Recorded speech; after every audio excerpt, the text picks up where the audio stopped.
Ahí ya medio que... Ah, bueno, esto está siendo grabado, básicamente. Em, bueno, bueno, vamos arrancando. Em, Estamos acá reunidos hoy para presenciar esta hermosa charla, que es trabajo de Dante.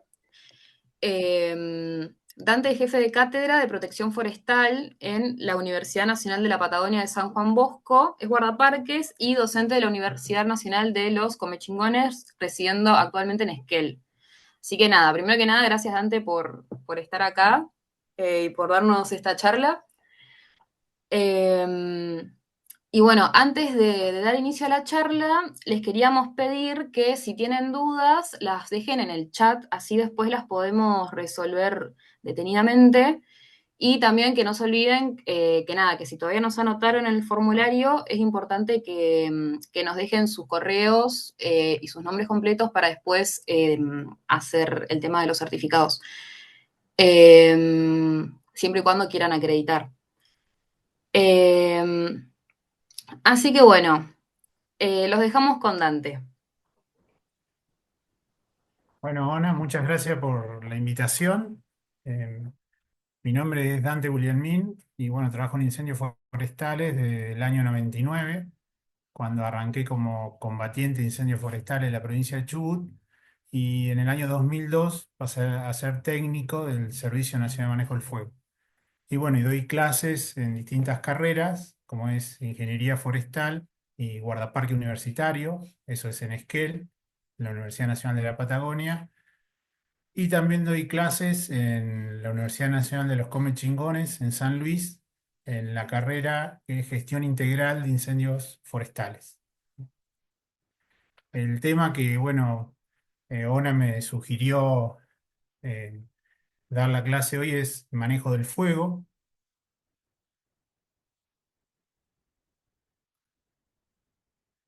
Ahí corre Ona la presentación. ¿Sí? Sí, sí, se ve bien. Perfecto. Bueno, como conceptos de manejo del fuego van a encontrar varios, de acuerdo a distintos autores o organizaciones. Uno de los conceptos que, por ejemplo, utiliza el Servicio Nacional de Manejo del Fuego es que el manejo del fuego tiene cuatro ejes o etapas, que son la prevención, la presupresión, la supresión o combate de incendios forestales y la restauración. En la prevención entra todo lo relacionado a charlas educativas, a tratar de disminuir el riesgo, por ejemplo, en viviendas, todo lo que es gestión de combustible o manejo de combustibles también para bajar el riesgo. Presupresión hace referencia a cómo yo me preparo para combatir un incendio forestal, es decir, el grado de apresto, por ejemplo, de todos los recursos, ya sea recursos humanos como materiales. Después el tercer eje sería la supresión o combate del incendio en sí mismo.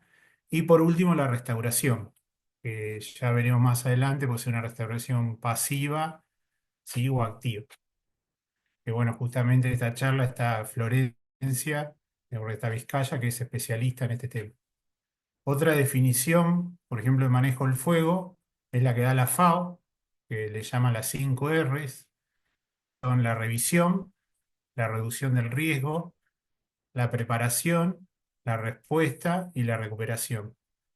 Es muy similar a la anterior. En este caso, la revisión hace referencia a todo un análisis histórico de los incendios en un lugar determinado, y junto con la reducción del riesgo serían lo que en el concepto anterior que maneja el Servicio Nacional de Manejo del Fuego sería la prevención. La presuposición es muy similar a lo que es la preparación. La respuesta, también el concepto es muy similar a lo que es supresión o combate, y la recuperación también es muy similar a lo que sería la restauración, ¿sí? Habla de recuperación porque también tiene en cuenta zonas de interfase. Entonces, estaríamos hablando de lo que es la recuperación también de toda la infraestructura que puede ser afectada en un incendio de interfase. Hay una paradoja muy particular en relación al combate o a la extinción de incendios forestales, que menciona que en teoría, esto pasa en muchos lugares del mundo, cuando más eficientes somos en el combate a un incendio forestal, peores incendios tenemos. Entonces, esto nos lleva a una reflexión, ¿no? Acá también hay que hacer la salvedad de qué es ser eficiente y qué es ser eficaz, ¿no? Recordemos que ser eficiente es lograr el objetivo con una cantidad adecuada de recursos y eficaz es lograr el objetivo con una cantidad de sobra de recursos, ¿no? Para hablar de esta paradoja hay que tener en cuenta que es el régimen de incendios de un ambiente en particular. El régimen de incendio está relacionado tanto al patrón espacial y temporal que tienen los incendios en relación a sus efectos y a las características y variables de comportamiento de los incendios. Cuando hablamos de variables de comportamiento variables de comportamiento de los incendios, estamos haciendo referencia, por ejemplo, a la longitud de llama, a la intensidad, a la severidad, a la carga consumida, etcétera. Y también en el régimen de incendios se tiene en cuenta la recurrencia de los incendios, el tamaño, la estacionalidad, ¿sí? Y las variables de comportamiento. Hay que recordar también que los factores que afectan al comportamiento del fuego son factores de origen meteorológico, topográfico y asociado a la vegetación. Y también dentro del régimen de incendio hay que tener en cuenta las causas, ¿sí? O sea, las fuentes de ignición. Hay dos grandes grupos de fuentes de ignición que son las causas humanas y las causas naturales. Simplemente para que recuerden que dentro de las causas naturales, la más común son los rayos. En segundo término son los incendios forestales producidos en relación a erupciones volcánicas. Y el tercer caso sería que es el mucho menos frecuente, que es el caso de la autoignición. Bueno, en teoría, en los ambientes siempre hay un equilibrio, ¿sí? Dentro de este régimen de incendios, en lo que es recurrencia e intensidad, ¿sí? Recurrencia, recuerden que es la frecuencia con que se producen incendios, e intensidad es la cantidad de calor que me genera un incendio determinado, ¿sí? Y la intensidad depende directamente de la carga, ¿sí? De la carga, la cantidad de combustible que se consume en un incendio forestal.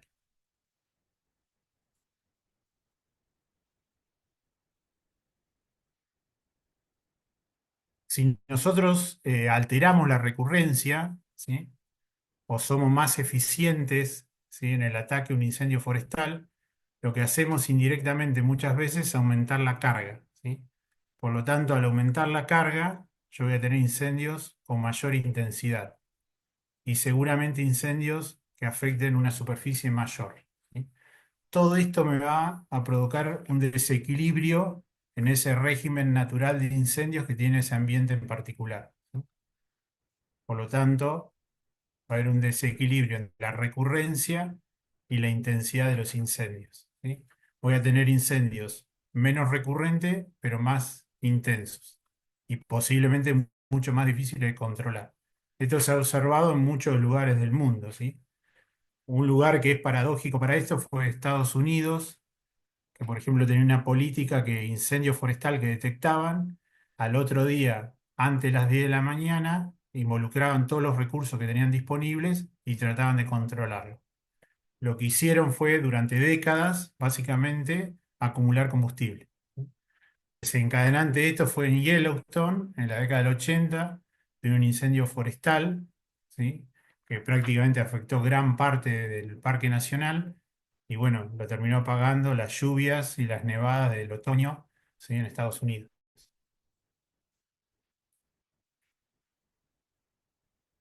Acá hay un gráfico, este gráfico corresponde a un lugar de Cataluña, donde se muestra que hasta el año 2004, fíjense que la superficie afectada venía siendo muy pareja, ¿sí? En el año 2004 se hizo una inversión muy grande en recursos para el combate de incendios, principalmente de medios aéreos, y fíjense que eso empezó a dar resultado, entre comillas, a partir del año siguiente, que empezó a ser menos la superficie afectada, ¿sí? Empezó a reducir 2005, 2006, así hasta el año 2011, pero claro, indirectamente fueron acumulando combustible. Eso desencadenó que en el año 2012 tuviera una superficie afectada mucho mayor que la media que tenían antes y con fuegos mucho más intensos y más difíciles de controlar, ¿sí? Al año siguiente volvieron a disminuir, ¿sí? Las superficies hasta que en el 2018 volvió a ocurrir lo mismo y así se vuelve a repetir el ciclo, ¿sí? Indefinidamente. Entonces acá surge la paradoja, diríamos, la extinción, cómo trabajar, ¿sí? En relación a la superficie afectada por temporada, ¿no? Que no siempre, ¿sí? Reducir la superficie afectada es un buen resultado a mediano o a largo plazo.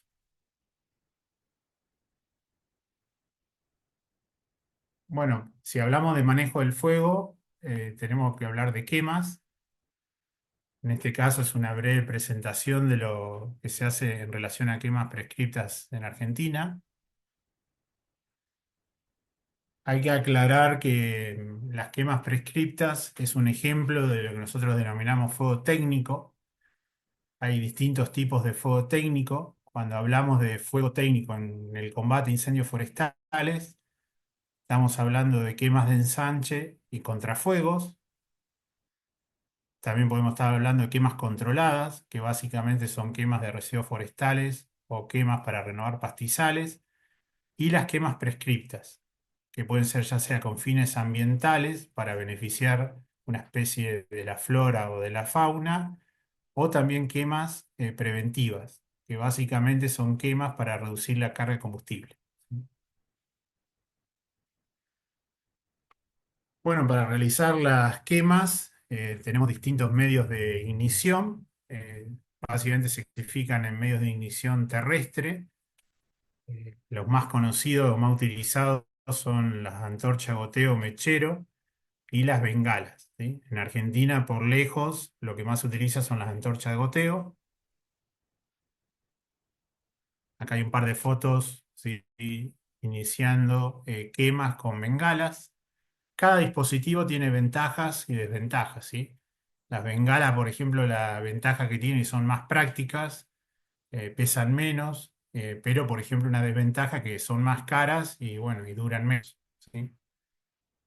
Y acá tienen, por ejemplo, haciendo quemas con antorchas de goteo, ¿sí?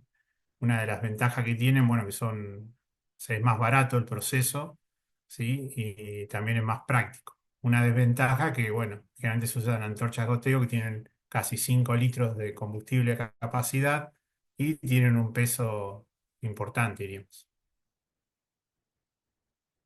También se pueden utilizar, bueno, pistolas de ignición que se utilizan en otros países, generalmente van en vehículos que pueden ser camiones o camionetas, ¿sí? También se utilizan pelotas.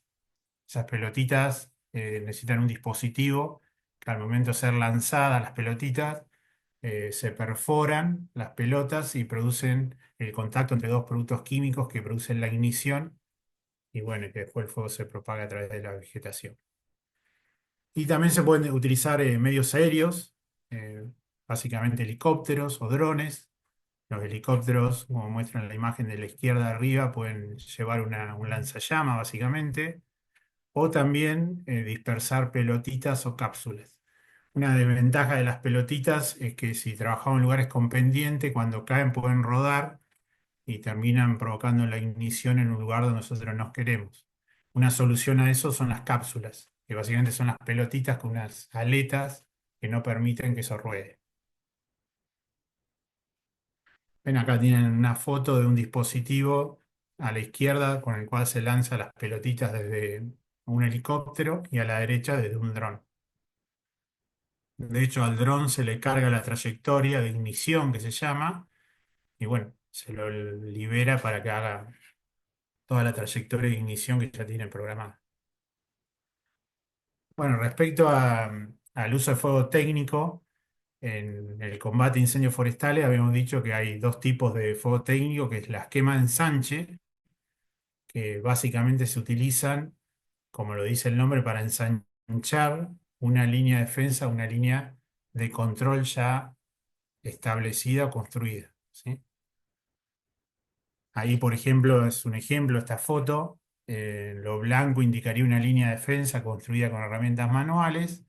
Entonces, con una quema ensanche, se ensancha esa línea de defensa, eliminando todo el combustible entre la línea de defensa y el incendio.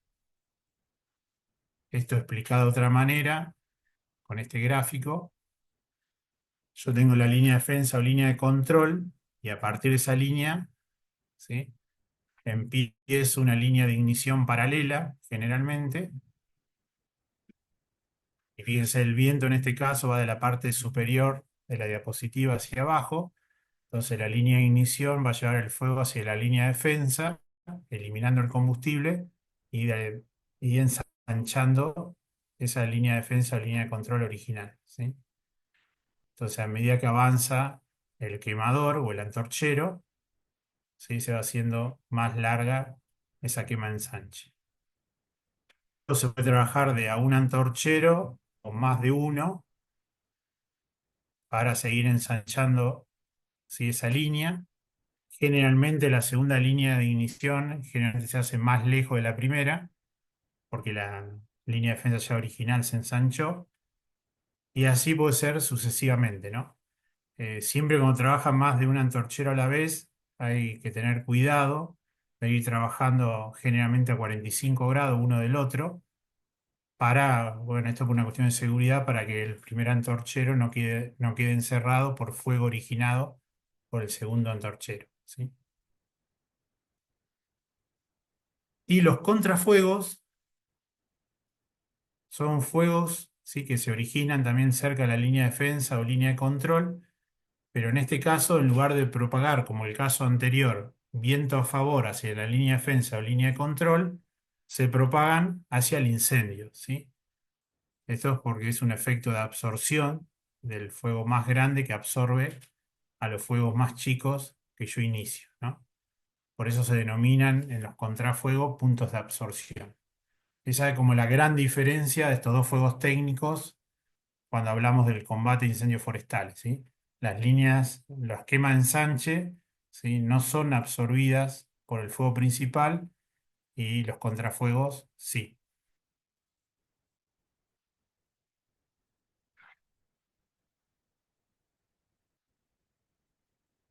Acá tenemos, bueno, ejemplos,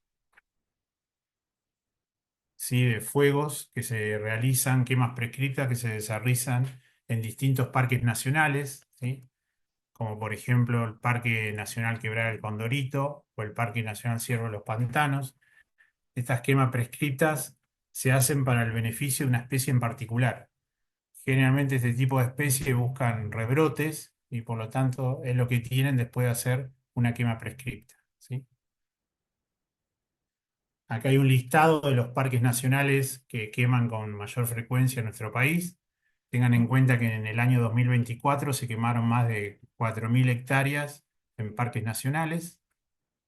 Hay una foto de una quema en el Parque Nacional del Palmar. Y se prevén hacer quemas tanto en el Parque Ciervo de los Pantanos, en el Parque Nacional Campo San Juan, en Quebrada del Condorito, y también en el Parque Nacional Los Alerces, acá en la provincia de Chubut, en Patagonia, que serían las primeras quemas prescriptas en parques nacionales patagónicos, ¿sí? Las fotos de abajo también corresponden a quemas en el Palmar, ¿sí? Básicamente, esas quemas son para eliminar especies exóticas y favorecer especies nativas. El Parque Nacional Palmar tiene una particularidad, que ahí se hizo una quema de alta intensidad, porque la mayoría de las quemas que se realizan son de baja intensidad, algunas de mediana intensidad, y es muy poco frecuente que se haga una quema de alta intensidad. Pero en ese caso querían eliminar una especie que es el paraíso, y veían que con quemas de baja y mediana intensidad no lo lograban, porque rebrotaba. Y en realidad lo estaban favoreciendo. Entonces buscaron las peores condiciones, por decirlo de una manera, para producir una quema de alta intensidad y lograr el objetivo de matar la planta, ¿sí? Que el paraíso es una exótica en ese parque. Y en ese parque nacional también se da una particularidad, que queman a caballo, ¿sí? Eso solamente lo he visto en dos parques nacionales en Argentina, y solamente en Argentina lo he visto, y siempre que uno lo muestra en otro país le llama la atención, porque los caballos la gran mayoría tienen cero onda con el fuego. Entonces quemar arriba de un caballo necesita, bueno, que el jinete la tenga clarísima, que obviamente sepa de fuego y que el caballo esté acostumbrado. Es un adiestramiento muy particular. ¿Sí? Acá tienen, bueno, otro tipo de imágenes, ¿sí? Ven prendiendo a caballo o prendiendo arriba de algún móvil, en ese caso un tractor. También en otros lugares usan cuatriciclos o lo más común es hacerlo a pie, ¿sí? Parques nacionales también tienen una categorización de quemas, ¿sí? Lo más simple es justamente las quemas simples, que son generalmente quemas de desechos forestales, de hojas, ¿sí? De residuos forestales, y necesitan solamente la aprobación de la intendencia en cuestión. Después tenemos las quemas tipo uno y 2 que ya son quemas más complejas, ¿sí? Que las aprueba la DLIFE, que es la Dirección de Lucha contra Incendios Forestales y Emergencia de Parques Nacionales, que tiene base en Bariloche, en la provincia de Río Negro. Y por último tenemos las quemas tipo 3 que son las más complejas, que directamente las tiene que aprobar el directorio. Hay todo, bueno, unos cuadros para determinar, ¿sí? La complejidad de cada quema.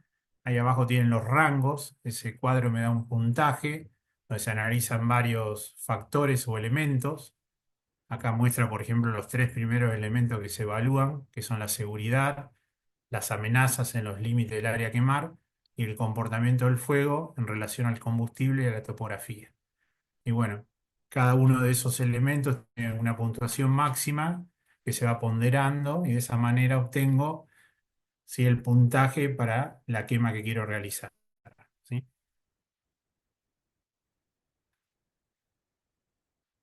Siguiendo con los regímenes de incendio, también hay que tener en cuenta algo complementario, ¿sí? A la definición de los regímenes de incendios, son que hay distintos ecosistemas, ¿sí? Por un lado tenemos los ecosistemas que son independientes del fuego, en los, en los cuales prácticamente están excluidos del tema de incendios forestales, como pueden ser, por ejemplo, los bosques boreales. Por otro lado, tenemos los ecosistemas dependientes del fuego, los cuales el fuego sí o sí es parte del ecosistema y excluirlo sería algo totalmente negativo y contraproducente, porque hay muchas especies, tanto de flora y fauna, que dependen directamente del fuego, ¿sí? Por ejemplo, hay especies que rebrotan o necesitan para cumplir su ciclo que esté presente el fuego. De hecho, por ejemplo, hay algunos pinos que sus conos solamente abren ante la presencia de un incendio forestal, o necesitan mucha temperatura para abrirse. Después hay ecosistemas sensibles al fuego, ¿sí? En los cuales no hay tantas plantas. Es como una situación intermedia entre los independientes y dependientes, porque en los dependientes generalmente predominan las especies que están adaptadas al fuego. En cambio, los ecosistemas sensibles generalmente predominan especies que no están adaptadas al fuego. Y después tenemos ecosistemas influidos por el fuego, que son transiciones, ¿sí? Entre los dependientes e independientes y los sensibles, ¿sí? Cabe aclarar que a veces no es tan fácil analizar un ecosistema y encuadrarlo dentro de un tipo u otro, ¿sí? Y bueno, acá viene un factor muy particular que es el cambio climático, cómo en teoría modificaría estos regímenes de incendios, ¿sí? Está claro que de alguna manera lo afecta, el tema es ver cómo, pues recuerden que dentro del régimen de incendios hablamos de las variables de comportamiento y hablamos de la recurrencia y la intensidad de los fuegos. Ha pasado en los últimos años que en muchos lugares del mundo, por ejemplo, se han extendido las temporadas de incendio. Eso es un fenómeno que se ve a nivel mundial, ¿sí? Está cambiando el régimen de incendios porque en general las temporadas de incendio han aumentado en su duración. Y también lo que se ha visto que tenemos incendios mucho más intensos. Entonces, eso en muchos lugares del mundo es un hecho. Algo llamativo, por ejemplo, es que hace un año Canadá sufrió su peor temporada de incendios de la historia, más de 18,5 millones de hectáreas afectadas. Es un número importante. pero además de batir el récord en superficie afectada, afectó lugares donde en teoría no se tenía registro que antes hubieran ocurrido incendios. De hecho, se hicieron análisis en sedimentos de espejos de agua y también en perfiles de suelo y no encontraron carbono producido por incendios forestales. En teoría, en esos lugares se produjeron incendios forestales por primera vez en la historia, lo cual marca un antes y un después, ¿sí?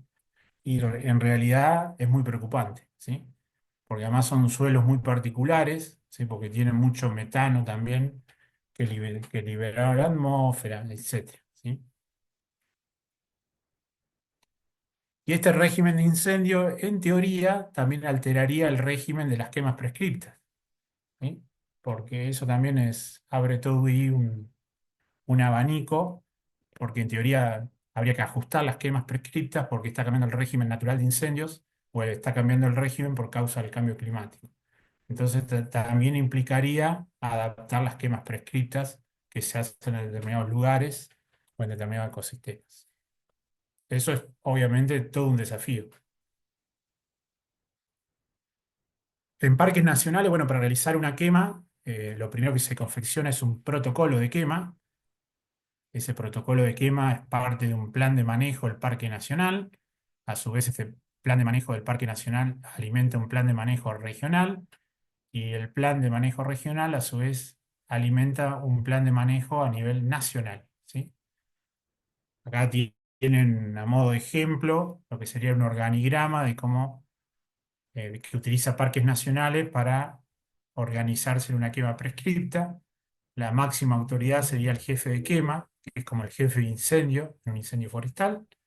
De él depende el jefe de seguridad, la parte técnica, ¿sí? Y después los encargados de ignición, es decir, de prender, el encargado de control, el encargado de logística y el encargado de planificación y documentación, ¿sí?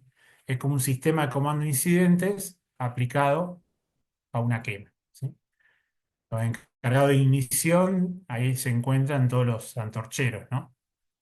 Y el personal de apoyo, el personal que va cargando las antorchas de goteo, etcétera.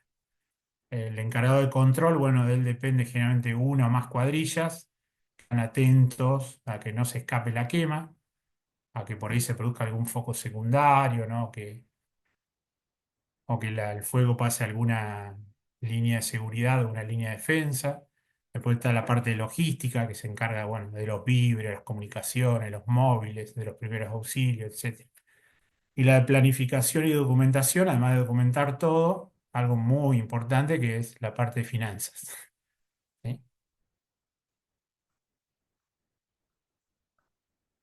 Otras provincias, par de protocolos de quema, es algo muy similar, son los planes de quema, ¿sí? Simplemente cambia el nombre, pero los contenidos son muy similares.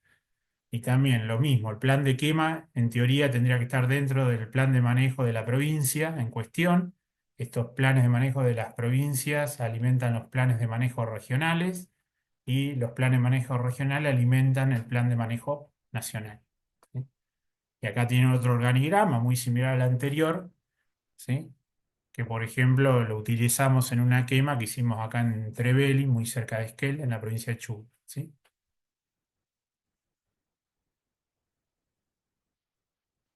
Bueno, hay capacitaciones diversas sobre quemas prescriptas, tanto a nivel nacional como internacional. Hasta el año pasado se hacía una capacitación, una práctica en quemas prescriptas en Estados Unidos, en los estados de Nuevo México y California. Era una práctica muy interesante que duraba varias semanas y bueno, donde se aprenden distintas técnicas de ignición básicamente para llevar a cabo o cumplir con determinados objetivos, ¿sí? Y un hito muy particular es que en el año 2023 Parques Nacionales realizó su primer curso de jefe de quemas prescriptas, ¿sí? Y también el Servicio Nacional de Manejo del Fuego cuenta con un curso propio de quemas prescriptas. Las quemas prescriptas llevan ese nombre porque para llevarlas a cabo, ¿sí? Se define una ventana de prescripción. y que históricamente esa ventana de prescripción se lo hacía con rangos de determinadas variables meteorológicas, como por ejemplo rangos de temperatura, rangos de humedad relativa, rangos de viento, ¿sí? Determinada cantidad de precipitaciones, y analizando otras variables meteorológicas como la estabilidad atmosférica, ¿sí? La presión atmosférica, etcétera. Y siempre apoyados por un pronóstico especial para incendio forestal o para quemas prescriptas en este caso. Ese es como el respaldo legal. Esos pronósticos los desarrollan en forma conjunta el Servicio Nacional de Manejo del Fuego y el Servicio Meteorológico Nacional. Actualmente se está tratando de avanzar en que esas ventanas de prescripción no solamente sean meteorológicas, sino que también se utilice un índice meteorológico de peligro de incendios forestales, que se llama FWI, y que desde el año 2000 se está desarrollando y se está implementando en la República Argentina. Y determinar esos rangos, ¿sí? Para llevar a cabo la quema o no, usando los códigos e índices que conforman el FWI, este índice meteorológico. Acá hay una aplicación, por ejemplo, si yo quiero, si el objetivo, para lograr el objetivo de la quema, necesito que la velocidad de propagación de la quema sea de 2 metros por minuto, por ejemplo, este es un ejemplo para pastizales, yo tendría que quemar dentro de esos rangos que marca este gráfico de porcentaje de secado y de ISI. El porcentaje de secado es la cantidad de pasto seco que tengo en referencia a la cantidad de pasto total, ¿sí? Y el ISI es un índice que es parte del FWI que está relacionado directamente con la velocidad de propagación. Entonces, en base a estas dos variables, yo estaría quemando dentro, ¿sí? De condiciones que nunca me darían una velocidad de propagación mayor a 2 metros por minuto. Es simplemente un ejemplo. Si quiero obtener mayor velocidad de propagación, obviamente voy a tener que quemar en condiciones más críticas. Y lo mismo aplicado en este caso para una plantación de coníferas, ¿sí? Utilizando el ISI y el BUI. En este caso el BUI es un índice que me da la carga disponible de combustibles medios y gruesos. Entonces, combinando distintos valores de BUI con ISI, obtengo distintas velocidades de propagación en superficie, que en este caso el límite es 2 metros por minuto, también como en el ejemplo anterior, y que bueno, está remarcado cuál sería el límite en el gráfico, ¿sí? Si quisiera quemar por encima de esa velocidad de propagación, tendría que buscar valores de ISI y de BUI más críticos. Acá hay una foto muy particular de una de las primeras brigadas de incendio del Parque Nacional Los Alerces, con otro tipo de recursos. Bueno, no sé si hasta ahí tienen alguna consulta o duda. Me imagino que sí. ¿No? Yo tengo una pregunta. Sí. Me quedé pensando en lo de los planes de manejo. ¿Eso sería como que, digamos, se establece a nivel nacional y después se va bajando y adaptando a las distintas regiones y a los parques nacionales? ¿O parte desde los parques nacionales y empieza a ascender desde ahí? Claro, parte desde los parques nacionales o las provincias y va hacia arriba, porque el Servicio Nacional de Manejo del Fuego tiene 6 regionales. Por ejemplo, la regional 6 es Patagonia. Entonces, para hacer el plan de manejo regional, necesitas primero contar con los planes de manejo de todas las provincias que componen Patagonia y también de los parques nacionales que componen Patagonia, que están dentro de Patagonia. Una vez que tengo el plan regional, el Servicio Nacional tiene 6 regionales, una vez que están esos 6 planes de manejo regionales, se haría el plan de manejo nacional. Entonces va desde abajo hacia arriba, diríamos. Ah, está bien. Bien, bien, bien. Obviamente el Servicio Nacional de Manejo del Fuego da lineamientos de cómo en teoría tendría que estar estructurado un plan de manejo.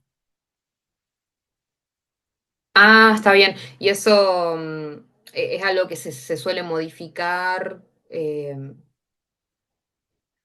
Eso en teoría necesita una actualización de X cantidad de años. Es decir, periódicamente todas las jurisdicciones provinciales y los parques nacionales tendrían que actualizar sus planes de manejo. Porque además eso es lo que indica la ley 26.815, que es la Ley Nacional de Manejo del Fuego. Eso es por Claro, ley. En realidad tendría que ser una obligación. Además, una ley, la de manejo del fuego, la 26.815, que es de presupuestos mínimos, lo cual implica que la adhesión es inmediata. No tenés opción como provincia de decir me adhiero o no. No, la adhesión es inmediata por ser una ley de presupuestos mínimos. bien, bien, bien, bien. Genial. No sé si tienen alguna otra consulta.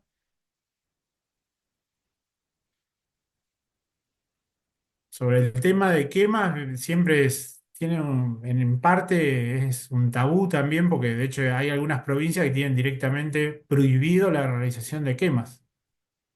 Esta es una opinión personal, obviamente no es institucional, pero me parece una aberración. Sí las tenés que regular, pero prohibir las quemas es una herramienta sí o sí de gestión. Simplemente hay que utilizarla. Sí, Sí, totalmente. yo tengo una pregunta, no sé si se escucha. Sí. El aspecto financiero que decías que es algo clave, o de qué manera es en el que lo clave en cuanto a las pérdidas, en cuanto a la ejecución, en cuanto a qué manera afecta a los planes de manejo.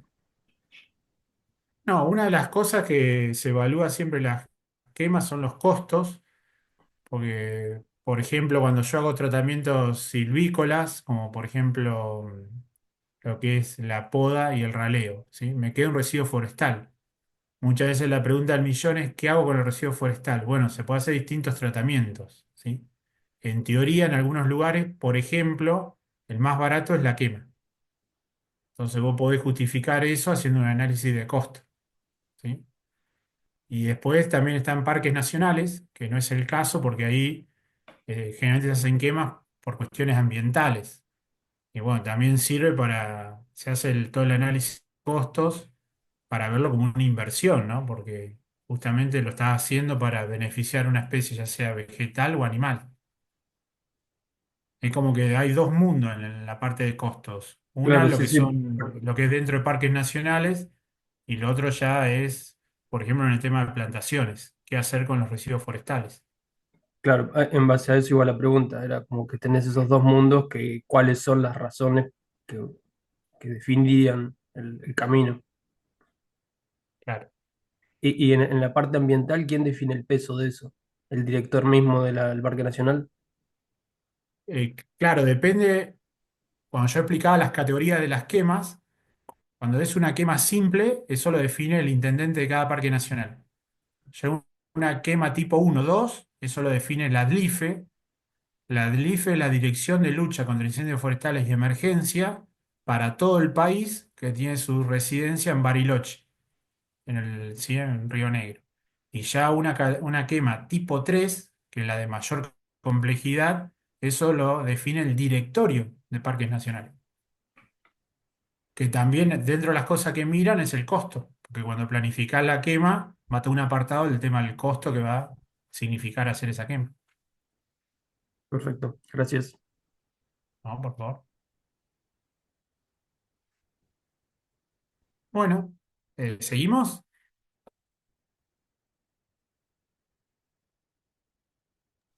Bueno, y Sí, ahora ¿no? entraríamos en el tema de lo que es el combate a incendios forestales. Acá entran en juego varios tipos de recursos y bueno, para esta charla en particular elegí lo que son medios aéreos, que siempre es un tema muy particular y que a la mayoría de la gente le gusta o llama la atención. La idea con esta charla sobre medios aéreos es diferenciar los distintos grupos de aviones que actúan en incendios forestales, identificar los medios aéreos que se utilizan en Argentina, reconocer las limitaciones de los medios aéreos e identificar todas las medidas de seguridad en las operaciones aéreas.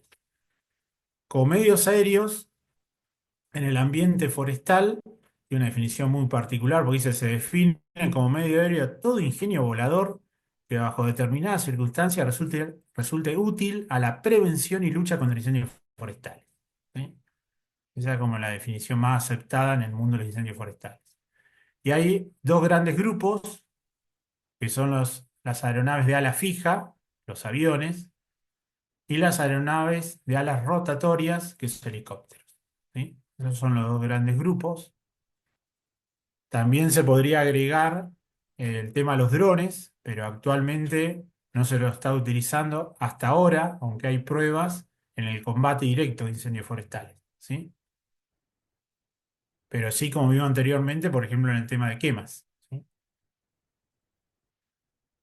Bueno, dentro de los aviones hay cuatro grandes grupos. El primero que es aviones hidrantes y adaptados. Cuando hablamos de aviones hidrantes, estamos hablando de aviones de carga terrestre o asistida. Es decir, sí o sí cargan en tierra. Por eso la carga asistida. Hay alguien que va y carga el avión. ¿Sí? El segundo grupo son los aviones anfibios y adaptados. Los anfibios son los que cargan sí o sí en un espejo de agua. ¿Sí? Este es el segundo grupo. El tercer grupo son los aviones de observación, evaluación y transporte. Estos no tiran agua ni productos químicos, solamente es para observación, evaluación y transporte. Y por último, el grupo 4, que también es para el transporte de combatientes, vehículos y o equipamiento, que generalmente son aviones militares o comerciales de un porte mayor que los aviones del grupo 3. Dentro del grupo 1, ¿sí? Los de carga en tierra, los hidrantes, se los subclasifica de acuerdo a la capacidad. ¿Sí? Están los de gran capacidad, que son los mayores a 3.150 litros, como por ejemplo el supertanker, que en realidad es un Boeing 747-400, que tiene una capacidad máxima de 74.200 litros, pero tiene una eficiencia, como muestra ahí, muy baja, ¿sí? Debajo del 15%. La eficiencia de un avión depende de un montón de factores, entre ellos la altura del lanzamiento, la deriva del lanzamiento, cuánto se desvía el lanzamiento por la inercia de la trayectoria del avión y por el viento, es decir, cuánto agua llega a la superficie, etc. Este avión en particular se encuentra actualmente fuera de servicio. Después tenemos, por ejemplo, el Hércules, este tipo de aeronave que está disponible en varias fuerzas aéreas del mundo. Muchas veces se le acopla un kit, hay distintos modelos, ahí en la diapositiva se mencionan tres modelos, el último, el más moderno, de más de 16.000 litros, pero también es una aeronave que posee una baja eficiencia. Cabe aclarar que la eficiencia, estos datos de eficiencia son de lugares montañosos. En lugares llanos, esta eficiencia aumenta significativamente. ¿Sí? Y por último, como ejemplo, el Boeing 737-300, que es muy similar a lo que usa Aerolíneas Argentina en los vuelos de cabotaje, que pertenece a la provincia de Santiago del Estero y tiene una capacidad de 15.150 litros. También en lugares montañosos presenta una eficiencia muy baja. Acá tiene una foto de un 747-400 haciendo un lanzamiento. La foto es en Chile, el último lugar donde operó. Pero acá tiene algunos datos que les va a llamar la atención.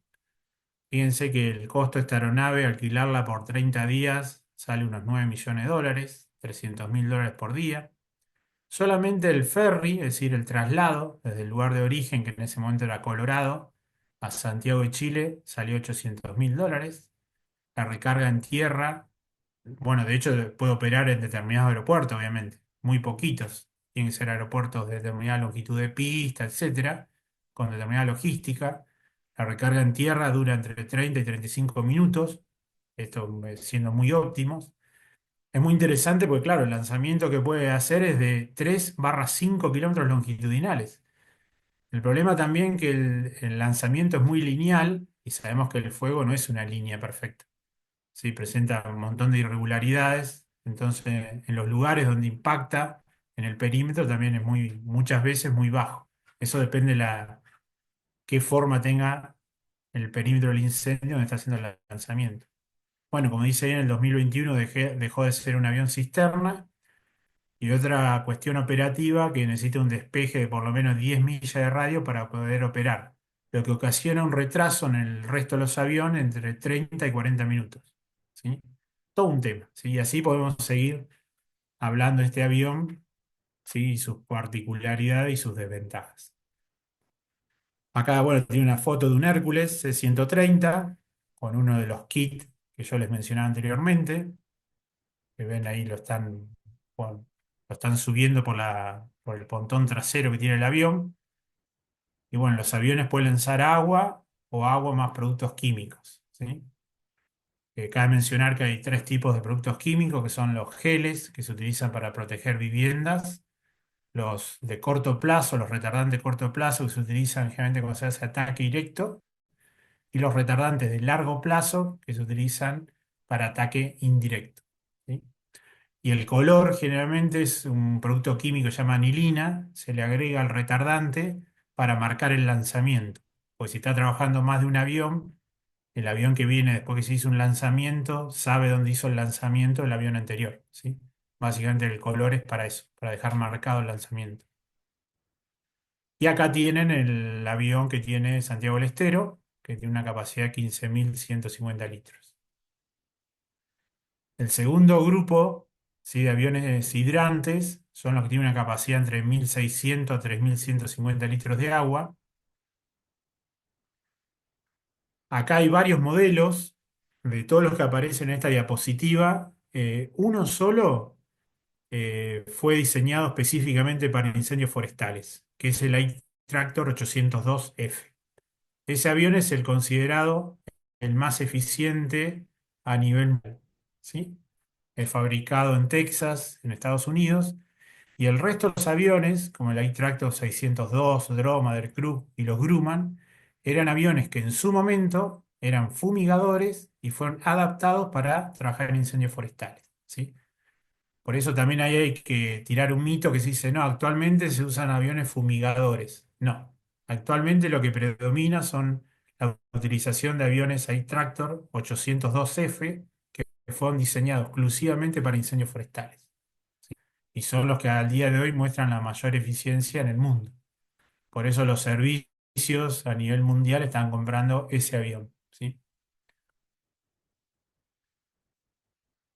Acá tienen, bueno, se ve una foto de un A-Tractor 602 con una capacidad de 2.400 litros. Una particularidad también a tener en cuenta que muchos de estos pilotos vienen del ámbito de la fumigación, entonces están acostumbrados a volar muy bajo, ¿sí? A veces se les recomienda en zonas montañosas elevar un poco el nivel de operación porque vuelan muy bajo, ¿sí? Acá tienen una Air Tractor 802F, este es el avión que yo les mencionaba, diseñado específicamente para incendios forestales, ¿sí? Lleva el agua en la parte de la trompa del avión sería, en esta zona, y abajo tiene un dispositivo en el cual puede tirar todo el agua en un solo lanzamiento o hacerlo en forma gradual, ¿sí? Eso lo maneja el piloto, obviamente. Acá tienen fotos de aviones que ya prácticamente no se utilizan, pero bueno, es lo que se usaba en su momento. Son aviones muy particulares, ¿sí? Que tenían mucho consumo, por ejemplo, de aceite, mucho tiempo muerto en pista, etcétera. Pero eran eficientes también en el combate y están haciendo un lanzamiento. Se lo puede cargar tanto por abajo, como muestra esta imagen, como directamente al tanque. Son las dos formas básicas de cargar un hidrante. En la pista necesita determinada infraestructura, como tener un depósito de agua significativo, ya sea un tanque australiano, una pileta, etcétera. Acá tienen un Krug, 15.600 litros. Y esto, bueno, es ya para el museo, pero bueno, yo debo admitir que al primer incendio forestal que fui como combatiente, apareció este avión. Y yo dije, ¿con esto van a apagar el fuego? Pero bueno, fue hace un montón de años, ¿no? Ahora están en los museos nomás. Fíjense que esta foto en realidad es de un avión que estaba haciendo tareas de fumigación porque tiene el dispositivo, el ala inferior, ¿no? Pero bueno, con esto se combatía hace una pila de años. Bueno, y pasando al grupo 2, acá están los anfibios, que recuerda que anfibios son los que sí o sí hacen la carga en espejos de agua, ¿sí? Ahí están, primero menciona el CL-215 y CL-415, son los famosos aviones canadienses, ¿sí? Que en su momento, no en la actualidad, pero en su momento eran los aviones más eficientes, hablando de anfibios. Y actualmente está la E-Tractor que vimos anteriormente, 802F, que también, además del hidrante, tiene su versión anfibia. El AG-600 es un avión anfibio chino. Y por último, por ejemplo, el Beriev B-200, que es un avión ruso. Los rusos obviamente no se podían quedar afuera de esto. Acá tienen el avión canadiense, el primer anfibio desarrollaron, el 215. La gran innovación de este avión fue que el fuselaje lo modificaron como si fuera la quilla de un avión. Entonces eso le permitía posarse en los espejos de agua y cargar, ¿sí? No tenían una bomba para cargar, simplemente un dispositivo muy sencillo que aprovechando la velocidad del avión en relación al espejo de agua, por diferencia de velocidad cargaban los tanques. Y acá ya tiene un 415 más moderno, que tira 6.140 litros, la carga máxima. Este es el ruso, ya estamos hablando de 12.000 litros, por eso durante mucho tiempo fue el anfibio de mayor capacidad. El concepto es el mismo, por eso este es un adaptado, porque no fue diseñado específicamente para incendios forestales. ¿Sí? El Berie 200 era un avión de carga de la Fuerza Aérea Rusa y los ingenieros rusos le modificaron el fuselaje para hacerlo anfibio. Por eso es un adaptado que no fue diseñado exclusivamente para incendios. Pero bueno, da muy buenos resultados. Acá está haciendo un lanzamiento, acá está saliendo el agua. Este es el chino, que lo igualó prácticamente en capacidad al ruso. Tiene 4 motores, también el fuselaje en forma de quilla y tiene una capacidad de casi 12.000 litros. Y acá está la E-Tractor 802F, pero en la versión anfibia. Esto fue muy copado porque lo que hicieron no fue renovar el fuselaje, la parte inferior del fuselaje, sino que le pusieron 2 pontones, ¿sí? Entonces esos pontones tienen un dispositivo, unas válvulas que le permiten cargar el tanque a través de los pontones. Fue algo increíblemente novedoso y hace que no puedan competir con este avión anfibio desde la parte económica y financiera. Este avión anda entre los 3,5 a 4 millones de dólares de costo y un Canadiar, por ejemplo, vale 26. Entonces estamos hablando que por cada Canadiar puedo comprar 6 de estos. Entonces no resiste análisis. Cuando hago el análisis de la parte financiera y económica, ¿no? Acá lo tienen en vuelo. Bueno, el grupo 3 pasamos al grupo 3 que son los aviones de observación, evaluación y transporte. Y acá, bueno, hay un montón, la lista sería interminable. Se menciona algunos como varios modelos de Cessna, de Piper, Pilatus Sport, de Twin Otter. Por ejemplo, uno de los más utilizados, el Cessna 182, es una aeronave muy común en aeroclubes o aeródromos. Un detalle a tener en cuenta con los aviones de observación, que hay posibilidad de que tengan el plano de alas alto, como este avión, ¿sí? Está en la parte alta del fuselaje, en la parte media o la parte inferior. Este, al tenerlo en la parte alta, es muy bueno para observar, ¿sí? Este otro modelo de Cessna es el Cessna Skymaster. También tiene el plano de ala en la parte alta, entonces permite una muy buena observación. Fíjense que es un avión muy particular porque tiene un motor adelante y otro atrás. No es tradicionalmente los dos motores en las alas. Acá tienen un Piper 28. Fíjense que acá el plano de ala está en la parte inferior. Esto no es lo óptimo para observación, pero bueno, a veces se usa porque es lo único que hay disponible, ¿no? Pero no es lo óptimo. Un Pilatus Porter, que sí, este también es una particularidad, se lo puede utilizar para observación y evaluación, pero en su momento también se lo usó para tirar agua, ¿sí? Porque en la Argentina este tipo de aeronave lo tiene Gendarmería Nacional. Cuando estaba en Trevelin, en Chubut, también tiraba agua. Un Twin Otter de la Fuerza Aérea. Y el último grupo ya son aviones para transporte de recursos, tanto humanos como otro tipo de recursos. Son aviones generalmente militares o comerciales de mayor porte, como puede ser el Fokker F-27, el F-28, el Hércules o distintos modelos de Boeing, ¿sí? Acá hay una foto del Fokker 27, del 28, del Hércules. Bueno, ¿y qué limitaciones tienen los medios aéreos? Respecto a los factores externos, una limitación puede ser el aeródromo, la longitud de pista. Cada aeronave tiene una longitud de pista determinada para poder operar en forma tranquila, y en forma eficiente. El estado de la pista, pasa que muchas veces no pueden operar en determinadas pistas porque no tiene determinado mantenimiento, ¿sí? El tema de obstáculos, como pueden ser torres, líneas de media o alta tensión, u otro tipo de infraestructura, y la logística. La logística básicamente haciendo referencia al tema de combustible, ¿sí? Qué disponibilidad de combustible tiene, etcétera.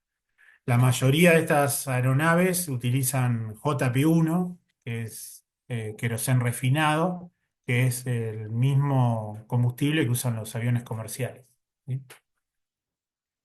Otro factor externo es el viento. Toda aeronave tiene una limitación respecto al viento lateral con el cual puede operar, ¿sí? Recuerden que todas las aeronaves aterrizan y despegan preferiblemente con viento en contra, ¿sí? Pero algo que les juega en contra es el viento lateral. Y eso muchas veces puede limitar la operación, directamente no permitir la operación, ya sea de un avión o un helicóptero. La temperatura y la presión atmosférica. Generalmente a mayor temperatura el aire es menos denso y las aeronaves tienen menos sustentación, así que eso les juega en contra. La presión atmosférica también, tengan en cuenta que la presión atmosférica desciende con la altitud, por lo tanto, generalmente una aeronave a mayor altitud tiene menor prestación. Por ejemplo, puede llevar o menos cantidad de agua o menos personal, etc. Las condiciones de visibilidad, ya sea humo, niebla, neblina, ceniza volcánica en suspensión, eso suena muy infrecuente. Cuando uno, por ejemplo, a mí me lo decían hace 30 años y decía, wow, ¿y eso? Bueno, nosotros acá en Patagonia lo sufrimos en los últimos años dos veces. Entonces hubo dos veranos en los que no se pudo utilizar medios aéreos por el tema de la ceniza volcánica, porque era muy contraproducente para las turbinas, ¿sí? De los aviones. Bueno, factores topográficos, ¿sí? Obviamente siempre a una topografía más quebrada se complica la operación de un medio aéreo. Las horas de luz, generalmente, no siempre los medios aéreos trabajan de día, hay excepciones, pero generalmente trabajan de día. Después están los factores humanos, los pilotos, que nada, muchos creen que son máquinas y no, son seres humanos como nosotros, y necesitan dormir, todas esas cosas raras, y bueno, es todo un tema. Yo todos los que conozco tienen una excelente predisposición, ¿sí? Están volando muchas veces al límite de la cantidad de horas que por reglamento tendrían que volar y tiene una excelente predisposición siempre. Y el oleaje en el caso de los anfibios, porque dicen, ah, ¿por qué no nos compramos todos anfibios? Hay mucho viento, se te pica el lago y fuiste. Hay un límite de oleaje para cada anfibio para poder cargar. Esa también es la pregunta del millón muchas veces. ¿Por qué no compramos todos anfibios y no hidrantes? Y bueno, depende. Lo mejor siempre es un sistema mixto, tener las dos cosas. Porque a veces si el espejo de agua donde tiene que cargar te queda muy lejos, la diferencia la hace el hidrante, ¿sí? Porque puede cargar en tierra, en un lugar más cerca del incendio y te marca la diferencia. Y a veces al revés. Nos pasó un montón de veces, por ejemplo acá en Alerce, tener fuego en el Parque Nacional, y claro, el anfibio es mucho más eficiente, porque carga en el lago y al toque te hace el lanzamiento. En cambio, el hidrante tiene que ir a la pista, cargar en pista, etcétera. Pero depende de muchos factores. Y el tema helicóptero también. La pregunta es, ¿conviene helicópteros o aviones? Hay que tener algo mixto. En algunas circunstancias el helicóptero es más eficiente y en otras el avión. Hay que tener de todo, si se puede. Bueno, lo que hablábamos recién de la temperatura y la presión atmosférica también, al disminuir con la altura, si el aire se hace menos denso, menos sustentación, generalmente nos juega en contra, ¿sí? el mayor rendimiento de una aeronave generalmente se da en lugares a nivel del mar que en lugares más altos. Bueno, pasando a helicópteros, los helicópteros hay distintas formas de clasificarlos. Una de ellas es de acuerdo a la cantidad de personas que puede llevar. Esa es como la clasificación más sencilla. Están los helicópteros livianos de 1 a 4 plazas. Acá hay varios modelos que se han utilizado en la Argentina, como los Hugh, el Lama, distintos modelos de Bell. Este es el primero que les voy a mostrar. Hay que subirse a este. Es un Hugh 500, ya no se utiliza obviamente, pero en su momento fue de los primeros helicópteros que utilizó el Servicio Nacional de Manejo del Fuego en la década del 90, que eran de la Fuerza Aérea Argentina. Este es un Lama, es un helicóptero, yo tuve la oportunidad de volar en él, pertenecía a Gendarmería Nacional. Es un helicóptero de alta montaña, de hecho tiene el récord mundial en altura.